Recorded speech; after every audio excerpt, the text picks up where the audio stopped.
যার শুধুমাত্র একটি নামাজ কজা হয়েছে সেই ব্যক্তি কি আগে কজা নামাজ পড়বে নাকি ওয়াক্তি নামাজ পড়ে নেবে? এক্ষেত্রে মাসালা হচ্ছে, যার পেছনের কোনো নামাজ কজা নেই, তার যদি কোনো ওয়াক্তের নামাজ কজা হয়ে যায় তবে তার জন্য পরবর্তী ওয়াক্তের নামাজ পড়ার আগে ওই কজা নামাজ আদায় করা জরুরি।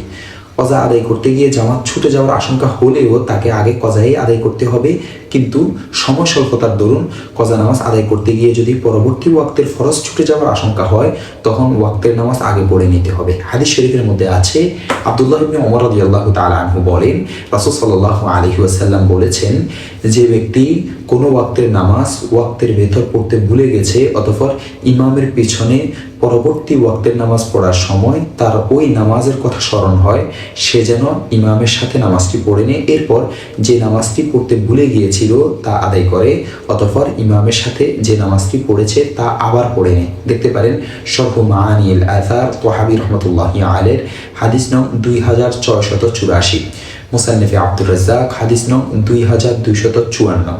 এই হাদিসটি বর্ণনা করার পর ইমাম তোহাবি রহমতুল্লাহি আলাইহি বলেন, ইমামের সাথে যে নামাজটি পড়েছে তা আমাদের নিকট নফল হিসেবে গণ্য হবে।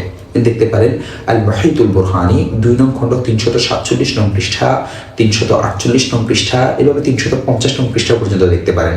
আল বাহরুর রাইক 2 নং খণ্ড 80 নং পৃষ্ঠা, ফাতাওয়া হিন্দিয়া 1 নং খণ্ড 122 নং পৃষ্ঠা।